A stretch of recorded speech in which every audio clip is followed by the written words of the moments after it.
Plauso di Giuseppe Mazzotta, segretario del WWF Sicilia, che in una nota afferma la ricchezza di Menfi sono i suoi abitanti. A chi si interroga su come fanno a tenere pulite le spiagge le città bandiera blu, Mazzotta risponde: semplice. Il comune non usa le ruspe per rivoltare le dune e coprire i rifiuti, con un risultato simile a quello che si ottiene quando si nasconde la polvere sotto il tappeto. Sono i cittadini, che non sporcano, che puliscono, che danno il buon esempio, mentre il servizio comunale di raccolta dei rifiuti si limita a ritirare quanto in spiaggia viene raccolto dai residenti e dai turisti. Questa è civiltà.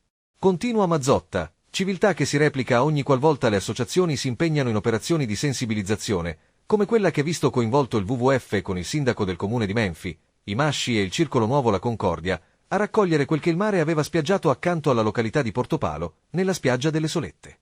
Per questo infatti, in un clima di festosa collaborazione, si è svolta una passeggiata ecologica nella consapevolezza che il fare comporta restituzione di risultati, certo non immediati, ma la cultura è questo. Un lento processo di crescita, conclude il WWF, che la comunità di Menfi ha saputo ben costruire nei decenni scorsi, non inutilmente, ma formando coscienze sempre più ricche.